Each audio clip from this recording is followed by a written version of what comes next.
que es una historia que vivieron no solo en el Perú y en América Latina, sino en el mundo, muchos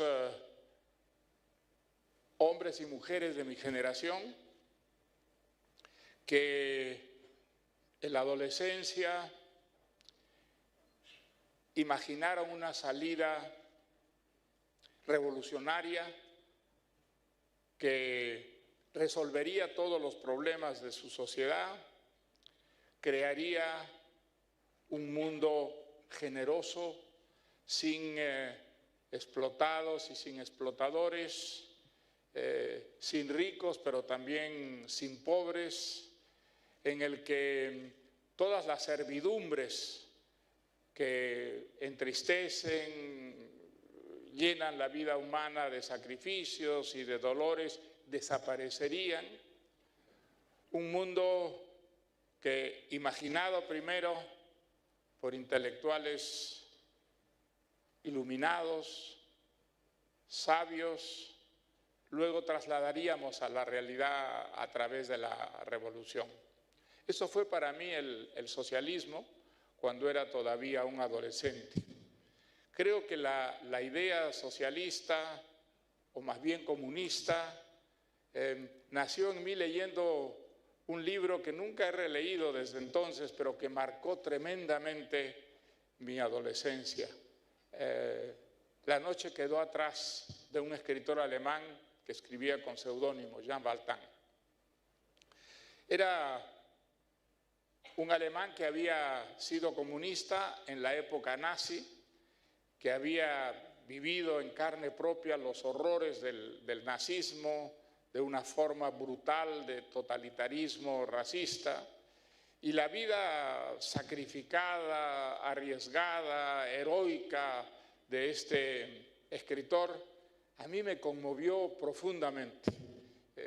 Era la época en la que yo descubría además la realidad peruana, la de un país que vivía bajo una dictadura militar, una vez más en su historia, una sociedad que era profundamente desigual, en la que había una minoría que tenía una vida civilizada y cómoda, y en la que grandes mayorías vivían una vida incivil, de sacrificio, de explotación, de miseria. Ocurrió cuando yo tenía 13, 14, 15 años. Eran unos años en los que el Perú vivía prácticamente cortado del resto del mundo, como muchos países de América Latina de entonces. Y yo recuerdo haber decidido entrar a la Universidad Popular con una gran tradición de rebeldía e insumisión, que era la vieja Universidad de San Marcos, una de las más antiguas de América. Quería entrar a esa universidad porque era la universidad de los pobres, era la universidad de los cholos, y yo tenía la esperanza de encontrar allí comunistas. Los comunistas habían desaparecido de la política pública, todos los partidos políticos estaban prohibidos en la época de Odría, pero yo imaginaba que en San Marcos iba a encontrar gentes como el autor de ese libro que me había impresionado tanto, La noche quedó atrás. Y efectivamente, el Partido Comunista, que era pequeño en el Perú, había sido prácticamente diezmado por la represión de la dictadura de Odría y trataba de reconstruirse el año 1953 cuando yo entré a San Marcos. Hice contacto con el partido, formé parte de los círculos de estudio marxistas, que eran por supuesto clandestinos, y a lo largo del año en que fui militante, aprendí algunas cosas pues, elementales del marxismo y sobre todo de la vida esa clandestina que, claro que muy a la distancia, reflejaba también la clandestinidad de aquel famoso Jean Valjean. Los partidos comunistas de esa época en América Latina, creo que también después, pero sobre todo en esa época, eran profundamente stalinistas, dogmáticos, intolerantes para el adversario, fanáticos. Y creo que a mí me defendió mucho de caer en esa forma de sectarismo dogmático, las lecturas que hacía con enorme entusiasmo de Sartre y de los filósofos existencialistas franceses, en esa época muy de moda. Las discusiones en el seno de mi célula eran muy intensas y al año me cansé y rompí con el partido y me alejé de él, pero seguí siendo socialista. Y lo fui todavía más con el triunfo de la Revolución Cubana, una experiencia que a mí me conmovió profundamente.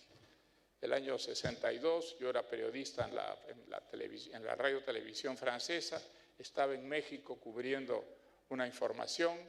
Cuando ocurrió la crisis de los cohetes y la radio televisión francesa me mandó a Cuba. Y llegué a Cuba en un momento de enorme exaltación en la vida de la Revolución Cubana. Había ocurrido la crisis de los cohetes, la isla esperaba una invasión de los Marines en cualquier momento. Yo recuerdo en el malecón de La Habana, había las Boca Chicas, unos pequeños cañones antiaéreos que eran manejados por adolescentes, sobre los cuales pasaban rasando los sabres norteamericanos, y todo ese clima era fraternal y heroico. Eran las frases con las que un escritor que yo leía con mucho entusiasmo, Orwell, describía la Cataluña a la que llegó en plena guerra civil para luchar como voluntario por la República. La impresión que me dejó esa experiencia fue muy grande y durante los años 60 volví 5 veces a Cuba. En cada visita, de alguna manera, ese entusiasmo fue perdiendo brío a medida que descubría una realidad que alejaba la Cuba de los sueños de la Cuba real. La primera crisis realmente que tuve frente a lo que ocurría en Cuba ocurrió hacia el año 66 con la creación de la SUMAP. La SUMAP era un eufemismo, unidades militares de apoyo a la revolución, para lo que eran en realidad unos campos de concentración que la revolución creó y metió en ellos mezclados a contrarrevolucionarios, a delincuentes comunes y a homosexuales. Yo estaba vinculado a un grupo de jóvenes, escritores, pintores, músicos, bailarines, bailarinas, que se llamaba El Puente, porque había entre ellos un poeta peruano. Los conocía bastante bien y sabía que eran ellos profundamente revolucionarios, identificados con la revolución, y muchos de ellos que efectivamente eran homosexuales esperaban de la revolución una apertura en el campo sexual que les devolviera la identidad y les diera la libertad sexual y los reconociera como lo que eran sin discriminarlos.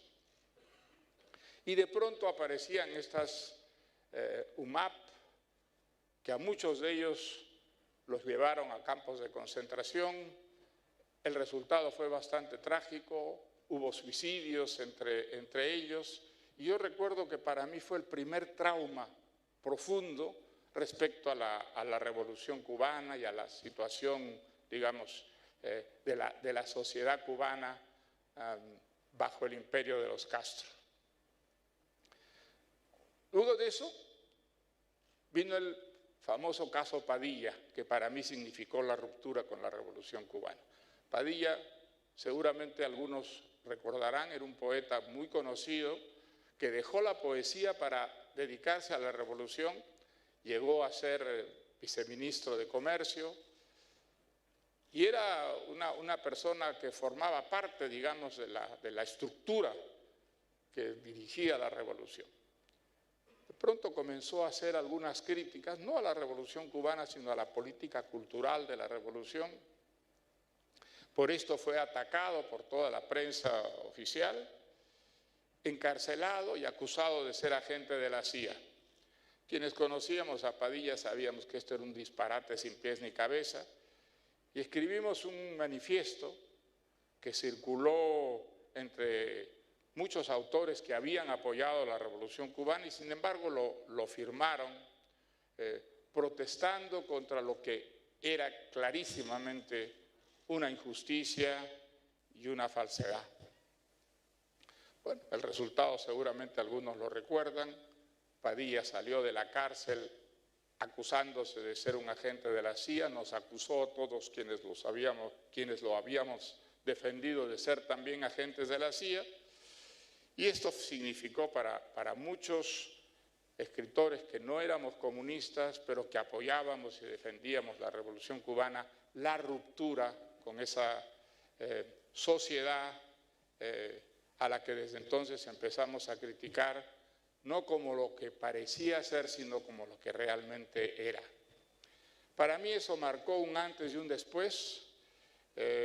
A partir de entonces viví un periodo difícil, solitario, viéndome muy criticado por la izquierda de la que hasta entonces formaba parte, y criticado también por una derecha que recordaba mi pasado pues prorrevolucionario y promarxista. Fue un periodo difícil, pero un periodo que recuerdo ahora como un camino hacia la libertad, hacia la independencia, hacia un tipo de soberanía intelectual y política que no había tenido antes. Siempre digo que me sentí como debe sentirse seguramente un cura que cuelga los hábitos. Cómo, digamos, organizar su vida luego de haber estado entregado a una causa y de pronto descubrir que esa causa no merecía esa entrega. Vino un periodo que no fue corto, de revalorización de la democracia, de descubrir que la democracia no era la máscara de la explotación, como decía el marxismo, sino que los derechos humanos, las elecciones libres, la prensa libre, era lo que hacía una vida mucho más vivible, que humanizaba extraordinariamente la vida, y lo terrible que resultaba una vida sin ese tipo de instituciones y derechos. De la revalorización de la democracia llegué al liberalismo a través de una actividad fundamentalmente intelectual, es decir, a través de lecturas. Y esos 7 pensadores que aparecen en mi libro son las personas cuyas ideas me ayudaron más a entender la democracia y a entender un liberalismo sin las tergiversaciones, las difamaciones, las caricaturas que hacía de él la izquierda. En esos años yo vivía en Inglaterra y tuve la suerte de vivir los 11 años del gobierno de la señora Thatcher, algo que fue una experiencia absolutamente decisiva. Inglaterra era entonces un país libre, desde luego, lo había sido desde hacía muchísimos años, pero era una sociedad a la que el laborismo, el socialismo inglés había ido adormeciendo a través de un crecimiento del Estado, un crecimiento exagerado del Estado, un intervencionismo que había ido como apagando el espíritu creativo, emprendedor, aquel de la revolución industrial, Un espíritu que regresó a Gran Bretaña gracias al gobierno de la señora Thatcher y fundamentalmente gracias a Margaret Thatcher. Vivir esa experiencia de cerca, desde adentro, una experiencia que fue también tergiversada, caricaturizada por sus adversarios y enemigos, pero fue una experiencia que devolvió a Gran Bretaña y que ayudó a que buena parte del mundo empezara a sentir que la democracia no tenía por qué sentirse avergonzada frente a la Unión Soviética, frente al socialismo marxista, frente al comunismo. Algo que la señora Thatcher insistía mucho en sus discursos: ¿por qué tenemos nosotros que tener vergüenza de ser demócratas si la democracia es el sistema con todas sus imperfecciones que ha ido más lejos en el campo de crear una sociedad vivible, en el que aprendamos a vivir en las discrepancias, sin entrematarnos? ¿Cómo podemos tener complejos de inferioridad frente a sociedades que han creado las tiranías más feroces, más crueles de la historia?